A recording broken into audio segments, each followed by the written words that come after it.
we're looking at drugs and substance abuse as a growing concern in Nigerian communities. Why are we doing that? We're seeing young ones that are coming down with lots of things that relates to drug addiction, substance use addiction, and all of the likes. But I've got a young man in the studios who's here to also let us know the connections that these addictions or perhaps these consumptions could lead to suicidal thoughts.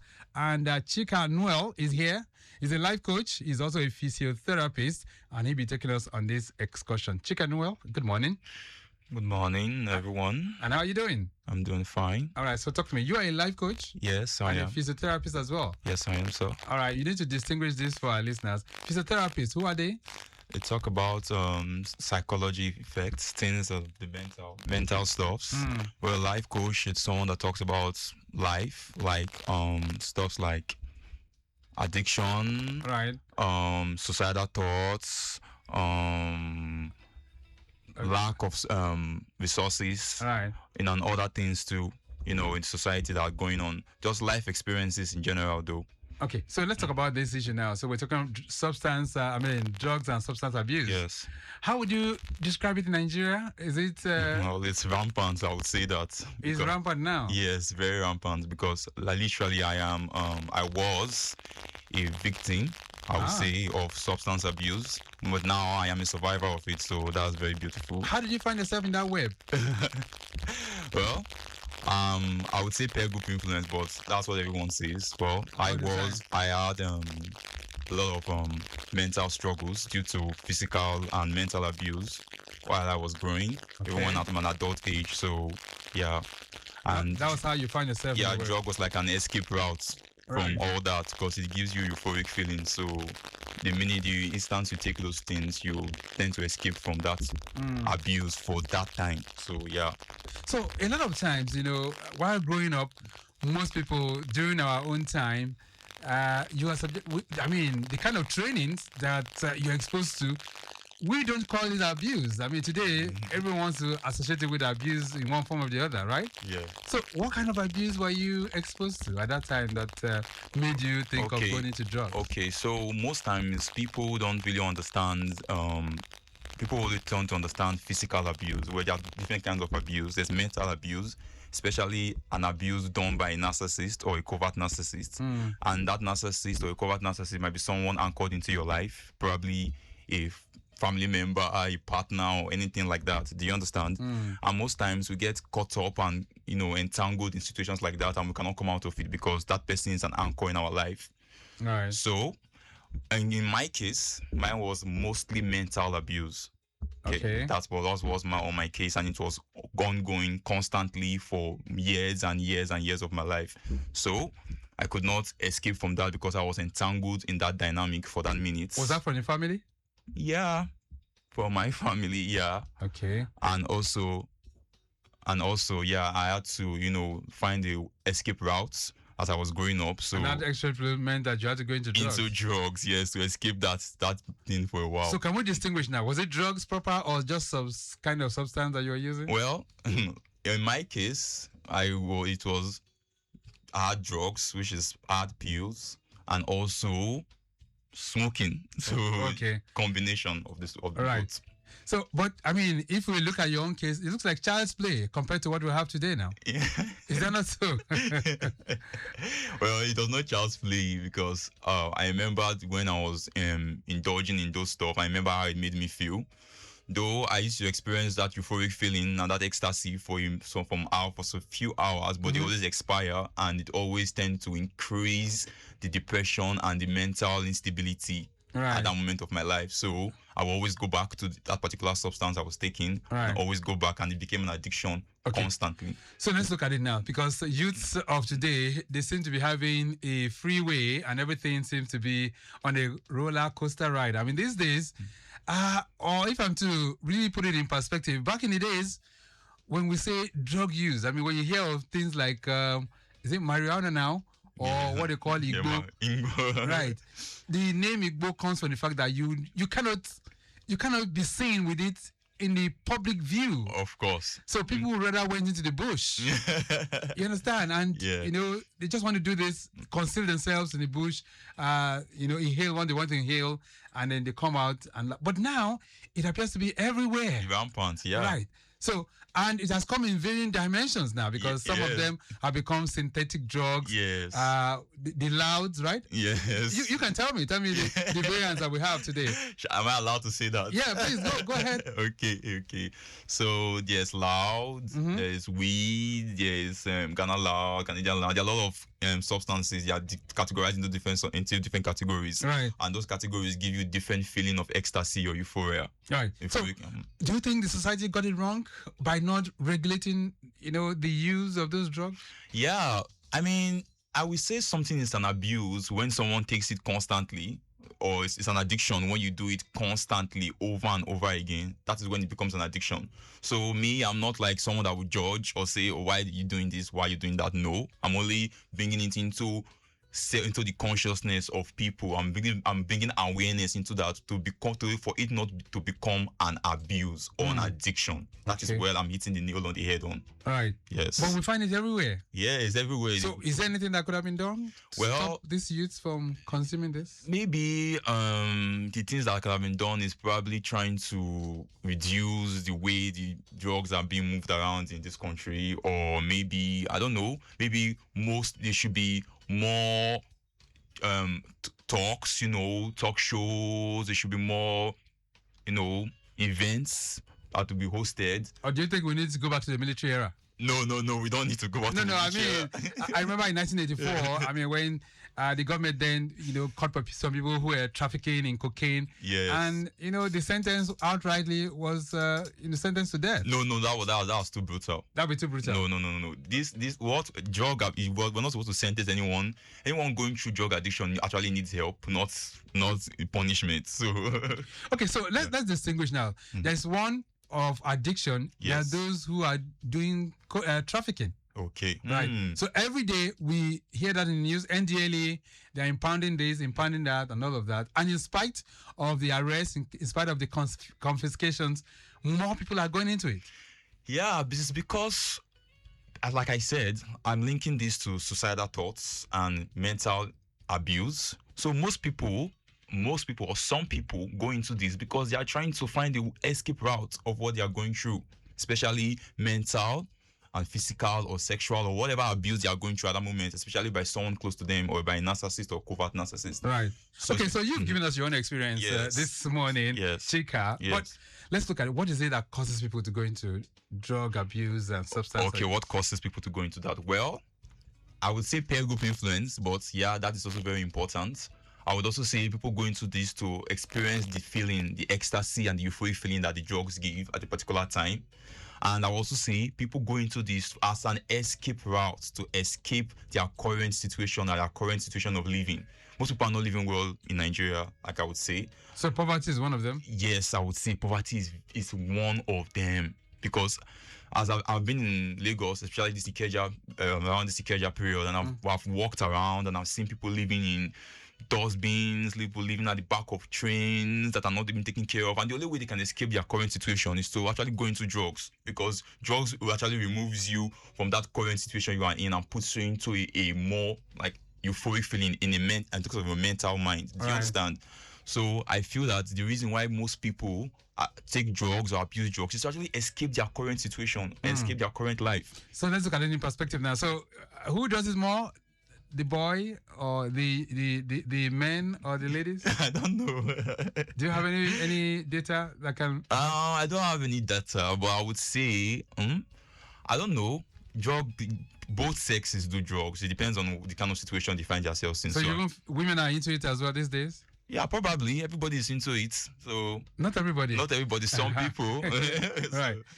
But you see that is a growing trend. That you're having women that are also going into drugs, right? Yeah. Of course. So what's the connection between drugs and substance abuse and suicidal thoughts? Talk to me. Good. So the reason why, I'll use myself as an example. The reason why I went into drugs was to, subdue my suicidal thoughts, my intrusive thoughts, my self-harm thoughts from coming into the surface, coming into my consciousness. So at the point, due to the abuse that you were exposed to, yes, you are now thinking of committing suicide. Is that what you're saying? Yes, exactly. Because I was not having any escape route out of my situation. So that also was like a way for me to come out of my situation temporarily. Okay, so now those are like they've been hearing you in the past 10 to 15 minutes. You're saying mental issues and all Yeah. that. What really was it that you were into? What really happened to you that you were thinking of committing suicide? Well, that's personal. Can I say that online? You say that on air? Well, it depends on you. I mean, if it's something that can be consumed for others to learn from, Okay, that would be good. Okay, so I don't know if you know who a narcissist is, or I don't want to categorize anybody into anything, Right. but there's someone that always finds the wrong in everything you are doing. Yes, especially nothing you do is right. Is right, exactly. So whatever you do, they always find the wrong in it, and that thing can be very, very traumatic, especially for someone that's empathetic. Right. So you had that from home? Yeah. Was that from your parents? No, not from my parents. Okay. But yeah, from someone close to me. So someone you were living with, yeah, at that point, finds everything you do to be wrong. Yes, exactly. There was always mistakes in everything I was doing, and that was affecting my mental health a lot. Right. Yeah. So at the point you felt like, yes, of course, not for a point, for a long time. For about 2 years. You always felt like, let me just end it all off. Yes. And the drug was an escape from that. Okay, so you decided to go into drugs consumption just to temporarily escape from that abuse, yes. Okay. So you are saying now this morning that there's always a tendency for anyone who is depressed, anyone who's anxious, to be connected to the point of wanting to take his life? Is that what you're saying? No, not everyone who is depressed, everyone who is anxious wants to commit suicide. But everyone who is depressed, everyone who is anxious wants to find an escape route from what they are feeling at that moment. All right. Yeah. So how can people handle this? How should we handle it? Oh, good. So drugs is not the way to handle, suicidal thoughts or self-harm belief. It's self-love. Self-love is the key. Loving yourself unconditionally and having compassion for yourself also is the key for handling suicidal and intrusive self-harm thoughts. All right. That is what I learned, and that's what I'm still learning. Lagos Traffic Radio 96.1 FM, your side mirror. This morning, we are looking at drugs and substance abuse as a growing concern in Nigerian communities. And my guest this morning is Chika Nuel, who is a drug and substance abuse advocate. He is also a physiotherapist and a life coach. Some of you are still expressing yourself on the Lagos-Ibadan Expressway corridor. You say very, very heavy traffic on the Long Bridge. That's on Lagos-Ibadan Expressway. He said, please, the yellow buses have started moving or driving against the flow of traffic, and if not controlled, will soon block the whole road. Thanks. And this is coming from Sylvester. All right, so FRSC and those of you, of course, trace around that particular corridor, please help out. Let's ensure that we do not allow those that are driving against the flow of traffic to impede whatever progress is being made right now. All right, that's on the Lagos-Ibadan Expressway.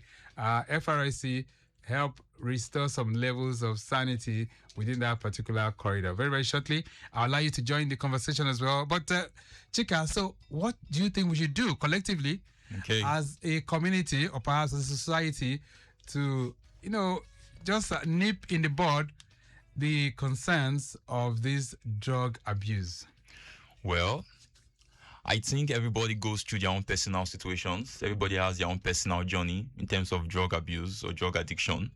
And most times, like when I was, addicted and someone would come and tell me to go for a particular program, I would not want to listen to that because at that moment, you don't want to listen to any of that. So what I would say is that I myself, I'm trying my best to make it to go to different schools and different places to talk about this as much as I can. Okay. As much as my legs can carry me. All right. I've been to different schools to talk about this too. I've been to mental hospitals to see some people, to have conversations with them. So I think there should be way more people and more opportunities for especially the young people growing up, and especially people that are already caught up in this and are in the phase of withdrawals, I would say, or in the phase of, are in the phase of that particular substance abuse. There should be a well-taught educational conferences held in different places, different hospitals, different schools and churches around, so people can be aware of how to come out of certain abuse. So like I am communities, doing. so communities should be able to do some kind of outreach Yes, against drugs and substance abuse. yes. All right, there's a message here for you. It says, "Hi Chika, please, what are the common signs that someone close to you has started abusing drugs? Sometimes it's hard to tell." You didn't put your name, but thank you so much. So, what are the signs that one will begin to notice that would tell you that something is happening? Well, I will let you know one thing. Drug gives you euphoric feeling, like I said, ecstasy makes you extremely happy for no reason. So if you see someone or someone close to you is just like extremely happy for no reason, you're asking the person, "What's going on? Are you okay?" The person is like, I'm good. I'm just extremely happy. What? Okay, that's one sign. Okay. Yeah, that's one sign. You will know that the person is actually abusing a substance. And itching on the nose, constant itching on the nose too. Then the person is probably always awake at night, no sleep. That is also a sign. Constant phone, constant scrolling, doom scrolling, is also a sign too. So these are just little signs you can notice here. All right. Somebody's on lack of appetite also. Oh, okay. That's also part of it. Yeah. All right. On the Lagos-Ibadan Expressway, somebody says the bond vehicles have been taken off, so the traffic will soon be free any moment from now. All right. So I can allow you to join the conversation as well. If you have any questions for Chika Nuel, as we talk about drug abuse as is concerned in Nigerian communities, feel free. That's on 08099120777. Okay. 08099120777. Okay, that's 08099120777. Or perhaps you can try 09153877127. Those are the numbers that you can connect with us, all right? And of course, if you have any question for him, feel free to bring that in. All right, so now that we're talking issues that relates to substance and substance abuse, and what we can do collectively. All right. For those that we see in the communities, you see young people just gathering around, and the next thing, they're pulling up on something, they're smoking on something. What can we do to stop them? Well, I would say everyone has free will to do what they like. That's what I would say first. First of all, I'm not trying to stop anyone, or they're trying to bring it into their awareness to tell them what it does and how it can influence, it can self-harm and influence them negatively, mentally, in any way they can. So you can't actually tell someone not to do something. You can only bring it into their awareness, and it's their choice to actually make that decision or not. Yes. Okay. So it's a case of approaching it cautiously. Yes. All right. A message here popping in for you. It says, "Good morning, Chika. So my younger brother is in secondary school, and I'm scared. How do I talk to him about drugs without sounding like I'm attacking him?" Chioma is sending this one in from Facebook. Chioma, thank you. Okay, so first of all, you have to approach him calmly, and you have to approach him like, what's going on, like in the form of a joke, and tell me the latest things that's going on, or the latest drugs that's going on in town. Okay. Something like that. So you cannot approach someone that's abusing drugs. So you can't accuse him? No, you must not accuse him or raise hands on him or judge him. Never do that. Okay. Because that's going to trigger him. You must try to have a kind and warm conversation. Beautiful conversation. Just ask that will make him to come out of his shell. Yes. Just be very playful. Just, what's going on? Tell me about this. How are you doing this? Tell me the latest in town. So tell me about it. Something like that. Yeah. Okay. That could help. Yeah, that will work. All right. Do you guys share sentiments? Let's hear from you. 08099120777 09153877127. Those of you around the Alaka end, things should be getting better any moment from now. I hear traffic managers are getting to that point, and they'll be helping out within that end as well. This one says, "Morning, sir. Do you think unemployment in Nigeria contributes to the rise in substance abuse?" Pastor Ajayi is sending this one in. Thank you so much, Pastor Ajayi. Of course it contributes. Of course. There's no job anywhere. There's no means to survive. So of course people fall into substance abuse because it makes them escape their reality. when you don't have anything to do, when you don't have a core belief or a core anchor internally or a light to lead you somewhere, you have to look for something else to lead you or something else to distract you. So drugs, of course, is a distraction from that. Okay. Yeah. All right. So I think you've heard that one, Pastor Ajayi. That's something for you. 08099120777 and 09153877127. Ikorodu Road still receiving with high influx, but still good. Of course, from the Ojota end, slow and steady.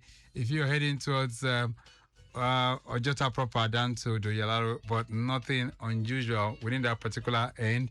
Ekpe corridor, I understand, is free flow of traffic from Mujada connecting Itamaru and Itaokpo. All those corridors still looking pretty good this Monday morning, and things are still faring pretty well. All right, feel free to connect with my guest this morning. That's Chika Nuel, who is a physiotherapist and an advocate against drugs and substance abuse. He's saying this morning, as a youth, we do not need to indulge in that. But, Chika, for anyone not to indulge, you must be productively engaged. Exactly. That's what I'm trying to tell you. One of the main ways to conquer, I would say, drug abuse is having a purpose for you to do.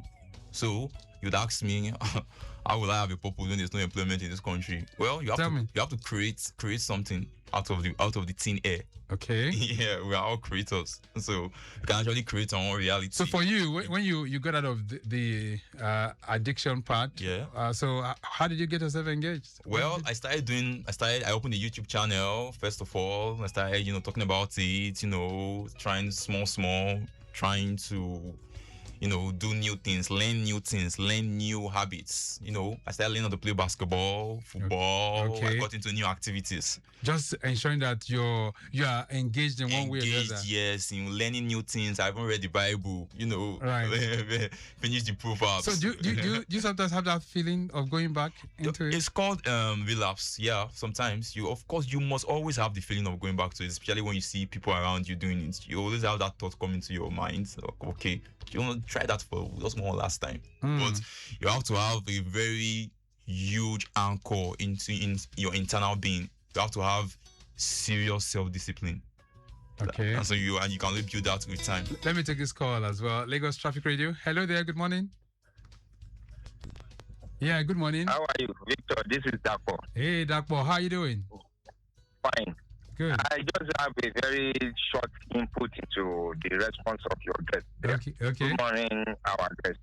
Good morning. And that response is in relation to the answer you gave shortly ago, saying that the unemployment is also contributory to, right. is responsible for drug abuse. Addiction. Yes. I think when we are making communication with respect, we need to balance the communication. In most cases, it is not essentially as a result of unemployment. Okay. I know of somebody, the parents had even educated him up to master's level. Master's level. Now take up employment, even when they made arrangements to secure employment for him, just to go and attend interview. He did not. Wow. He has been lured into substance abuse, which they are still tackling as of today.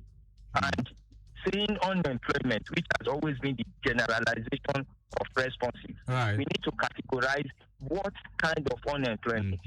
Lastly on it is that it has become a basis and excuse to justify doing one thing or the other. There are times people could be unemployed for 1 year, but they find a way to get themselves engaged positively. That's right. So a negative-minded person, no matter whatever you give to that person, will always walk in the negative way. And we give rationalization and justification for using substance. All right. That's just my view. Thank you so much, Mr. Dapo, for adding your voice to the conversation. And I think it has said it in a very, very appropriate way, right? Yes. So it's not necessarily because of unemployment. Well, in some cases it might be, but he's saying now that even for some others, the employment might be there, but they're not fully fulfilled. Well, and the next thing they want to do is to go into drugs. I will let you know one thing. Tell me. Most people, especially youths, are young youths are growing up now. The job that our parents want to put us in, we don't like that particular job. Why is that so? Because it's boring to us. Can you imagine? Okay, there's a message here. It says, "Hi sir, is shisha really as harmless as some people say? No. Or are we underestimating it?" Dammy is sending this one in. Shisha is not, it's harmless in terms of maybe it doesn't really give you that feeling of ecstasy or whatever, but it's still smoke you're pumping into your system, and it can still damage your organs nevertheless. So just like cigarettes. So it's dangerous. Yeah, of course. Anything you're taking into your system excessively is dangerous. Let's begin to round this all up right now. So what's your message this morning, and how can people get out of that web for those who are getting into drugs and substance abuse? Well, I would say the best thing for you to do in case in when you want to come out of drug abuse is to learn something new. Self-love, learning something new, and also having an anchor internally, having a purpose and a path for you to follow. That's what I would tell you. And the most important and the most integral part is knowing God. I know I'm I'm a life coach, but I'm also very spiritual. Yeah. And God is a very, very important part of my journey. And knowing God, it's not just about praying to God every Sunday. It's about knowing God like the way you know a friend and the way you know a family member. Praying to God and talking to God every day. If you draw close to God, God will draw close to you and He will direct your path. That is just it. Nice hearing from you and nice having you in the studios. Thank you so much. All right. This one says, a case of will that is detrimental to the society. The act is bad. That will surely be going to drugs abuse is very, very bad. Okay, Sheung from Ikeja. Sheung, thank you so much for your contribution to round off the program. The program this morning has been produced by Dayo Anthony, and I say maximum shout out going out to our social media team, Remy Aluku, as well as Kwemi Shodunke, not forgetting Daniel Downsy. Our executive producer is Tayo Akonle. My name is Victor Oteri. Have a splendid day. Bye.